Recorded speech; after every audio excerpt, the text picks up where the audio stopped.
sävykartta on se tärkein valintakriteeri väriä valittaessa. Kartan perusteella valitaan se hiusväri, 4 kertoo sen värin tummuusasteen ja pilkun jälkeen tulevat numerot kertoo ne värin taittovivahteet. Voi aina tarkistaa sitten ne taittovivahteet tuolta värikartasta, jos on epäselvää, että mitä se numero siellä tarkoittaa.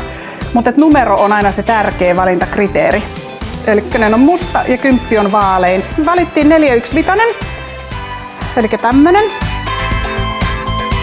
Tässä on tämmönen helppous.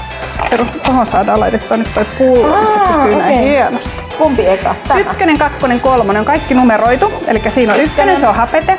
Nyt, noin, se on aika löysää, että pidä se siinä hyvin hollilla. Noin, ja se sinne purkkiin.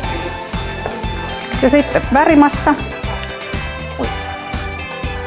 Nyt korkki kiinni ja sen jälkeen ravistetaan se. Värin vaikutus on 2 astetta. Eli voi vaalentaa joko 2 astetta vaaleammaksi tai 2 astetta tummemmaksi. Eli juurikasvusta löytyy se oman sävyn tummuusaste. Joo, väri ei vaalenna värjättyä väriä. Se on aina se lähtökohta.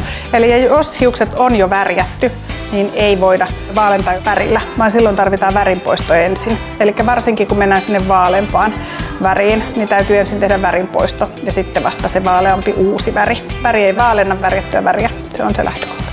Jos on pitkät hiukset, niin tarvitaan aina se 2 pakettia väriä, koska jos väri jää kirjavaksi, niin syy on yleensä siinä, että sitä on ollut liian niukasti sitä värimassaa.